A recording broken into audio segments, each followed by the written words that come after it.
सेनगाव तालुक्यातील हत्ता नाईक सर्कलमधील अनेक शेतकरी हे पीक विम्याच्या लाभांपासून वंचित राहिले। त्यामुळे तात्काळ पीक विमा देण्याची मागणी ह्या शेतकऱ्यांच्या वतीनं 24 एप्रिलला दुपारी 1 वाजता निवेदनातून तालुका कृषी अधिकारी आणि पीक विमा कंपनीकडे करण्यात आली आहे। तसंच तात्काळ निवेदनाची दखल न घेतल्यास 7 मे रोजी हत्ता पाटीवरती रास्ता रोको आंदोलन छेडण्याचा इशारा सुद्धा या शेतकऱ्यांनी दिलाय।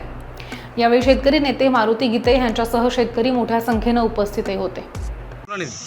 नमस्कार, मी मारुती गीते। आज दिनांक 24/4/2025 रोजी आज आम्ही माननीय तालुका कृषी अधिकारी साहेब हिंगोली आपल्या सेनगाव व तसेच पीक विमा कंपनी यांना आम्ही लेखी स्वरूपात निवेदन दिलेलं आहे। विषय असा आहे की पीक विम्याची जी रक्कम आहे हिंगोली जिल्ह्यातील बऱ्याच गावात पडलेली आहे, मात्र सेनगाव तालुक्यातील हत्ता सर्कलमध्ये जवळपास अंदाजे 22 गावात या पीक विम्याची रक्कम आतापर्यंत शेतकऱ्याच्या खात्यावर जमा झाली नाही।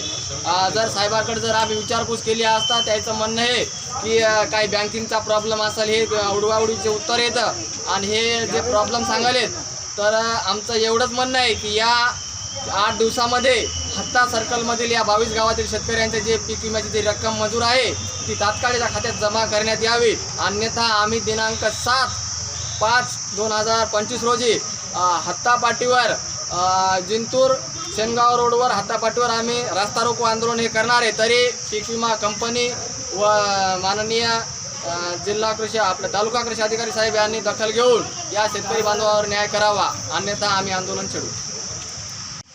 मी राहणार भानखेडा तांडा राजू किसन राठोड, तालुका शेनगाव, जिल्हा हिंगोली। आपल्या हिंगोली जिल्ह्यामध्ये तालुका शेनगावमध्ये एकूण 6 सर्कल आहेत, त्यापैकी 5 सर्कलला सगळी रक्कम भेटलेली मिड टर्मची 25% अग्रिम रक्कम ही सगळ्या लोकांच्या खात्यावर वितरित झालेली आहे। तरी आम्ही कंपनीला तक्रार केली तर ते म्हणतात की तुमची रक्कम खात्यावर येईल, पण कधी येईल? 9 तारीखपासून विमा हे सगळ्या लोकांच्या 5 सर्कलच्या लोकांच्या खात्यावर वितरित झालेला आहे। फक्त आमची रक्कम फक्त दाखवत आहे, पण आमच्या शेतकऱ्याच्या खात्यावर हत्ता सर्कलमध्ये एकूण 22 गाव आहेत। 22 गावातल्या लोकांना एक मिड टर्मचा 1 रुपयासुद्धा भेटला नाही आतापर्यंत।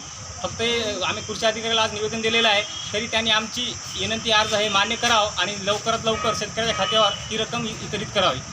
एवढं बोलून माझे 2 शब्द संपतो।